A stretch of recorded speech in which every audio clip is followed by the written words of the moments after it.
Right, go on. Ask me questions about so Christianity. Do you believe that the Bible is the same book that Jesus held in his hand? Right, ladies and gentlemen.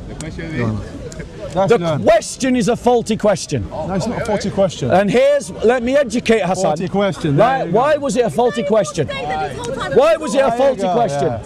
Why was it a faulty question? Do you see this brother's educating you right now? Did you hear the answer?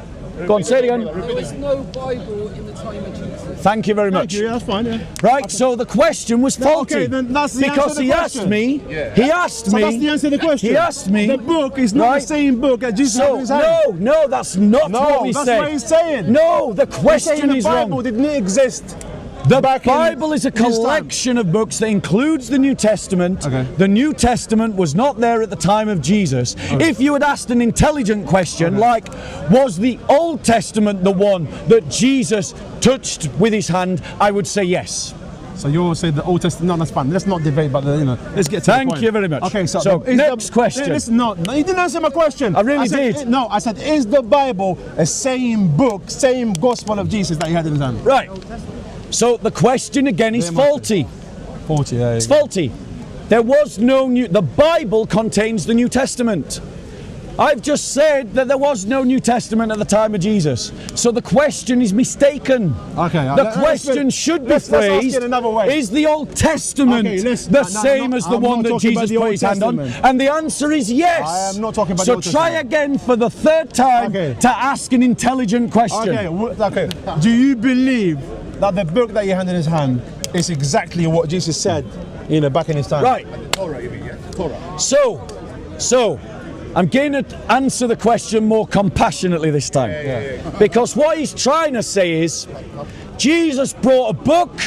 Do you believe that your Gospels are that book? Is that fair? Yeah, that's fair, yeah. So I've not misrepresented Hassan.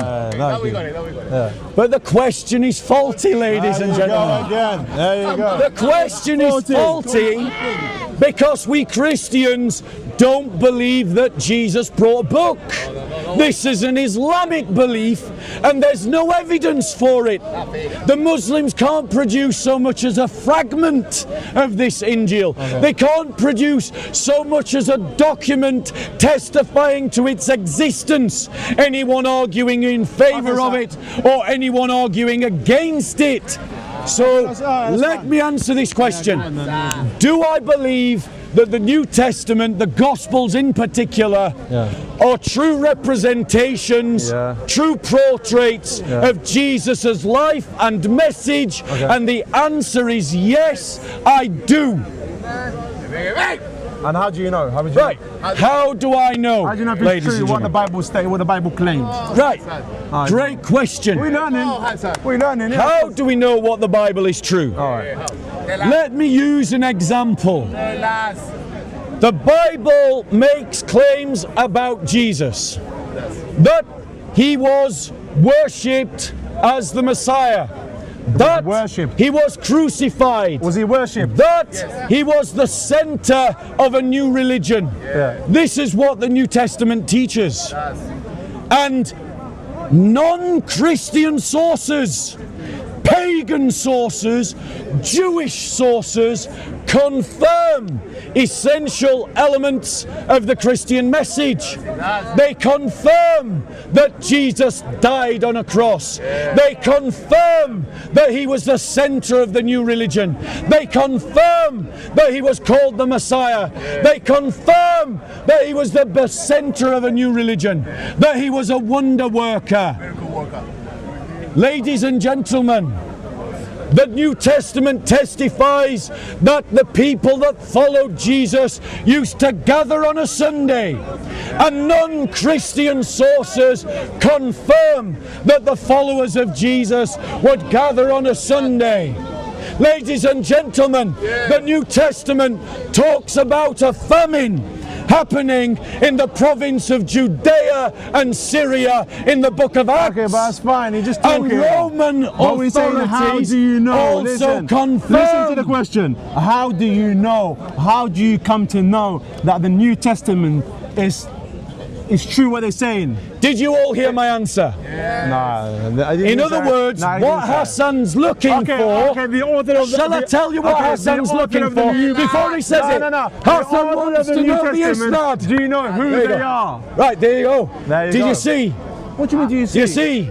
What his first question? Do you know why? Because how many times people His ask you, you can first never question. answer that. That's I what did it is. answer that question. No, you didn't. Your first question was, how do I know? Yeah, how do you know? I gave the answer, historical confirmation. Historical But confirmation. what he really meant was, what about the isnad chain? What about the isnad? Do you even know who's the authors? Yes, we do. Are they really the authors? Matthew, Mark, Are they really the Luke, authors? and Are John. they really the authors? Yes, ladies and gentlemen, they are. How do we You're know? lying to people here. How do we know? You're lying. Let me give you three reasons. Your scholars claims that they don't know who is the author of the Bible. No. Yes. No. Which scholars? Yeah, Which scholars? Which scholars? Denomination, Christian denomination. Which scholars? I can't tell you the name, but they claim that they don't know the author of the Muslim Bible. scholars claim that the Quran is not from Allah. Christian denominations. Muslim scholars claim Muhammad was not a prophet. Anonymous. They are anonymous. Muslims claim that the hadiths are reliable. Christian Do denomination. you see how easy that is, ladies and gentlemen? The author of the Bible, they are anonymous. No, I'm not gonna ladies listen and to you. gentlemen. I'm not going to listen to you. No, You're nothing ladies and gentlemen. You're nothing comparison Hassan. to those scholars. Hassan. Your scholars Hassan. said they are Which anonymous. scholars? Christian scholars. Which scholars? Christian scholars. Name one. What would I name you one? Name one. You should know them. You're making the Christian, you should know claim. them. Provide the You evidence. should know them. It's Christian. Right, ladies and gentlemen. Denomination, Christian denomination. Hassan, I'm let not me going to listen to you. No, you're not. Let me explain. Let me Listen, explain. I've tried to give you a Let me chance to explain. educate me, but you haven't learned But you nothing from did. you. But you didn't. You I haven't didn't learned listen at nothing any from you, time. nothing Because you but- didn't listen at any time. Yeah, of course I You didn't, didn't listen at I've any been listening time. to you for last half an hour. Watch I the haven't video learned back, nothing from Hassan. you. Watch the video Apart back, from and shouting. all that You're you will just- see is that you have shouted through every I time haven't that I have shouted. spoke. My voice is Let not me like yours. explain why we know that the gospel authors wrote the gospels, ladies and gentlemen. The first reason why we know is because wherever we find physical evidence of any gospel that gives the ascription of the author, it always says Matthew wrote Matthew, Mark wrote Mark, Luke wrote Luke, John wrote John. Do you know the carbon? Listen. You'll The be laughing at yourself. second reason, You'll be laughing at yourself. ladies and gentlemen, The carbon dated. the second reason, ladies and gentlemen, go on. is this. If people were making it up and they were just coming up with an author and they were inventing it, what you would find is in different parts of the Roman world, different Christian communities would have ascribed the authorship of the Gospels to different people, and that they would have argued amongst themselves about who wrote what gospel. Okay, listen. But do you know what we see in the writings of the early church fathers? Listen. We find Showman, listen. zero disagreement. Listen. Everybody says Matthew wrote Matthew, Mark wrote Mark, Luke wrote Who Luke, said that? and John wrote John. Who said that? The third reason, ladies and gentlemen, the third reason, ladies and gentlemen, is because if you were making it up, there were better people to pick than Luke and Mark. Luke and Mark were not direct witnesses. Luke and Mark were followers of the apostles. Listen. If you were going to make it up, you would say it was the gospel of Let me Peter. tell you one thing. My benefit. Why? No, listen. Because Peter was an Matthew, listen. eyewitness. Your name is Matthew. Listen. You would say Listen. Peter. Why?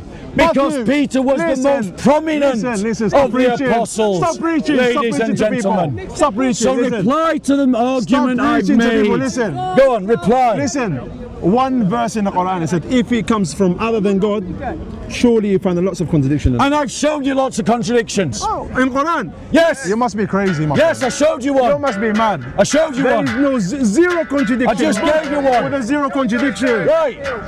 Let me show him again.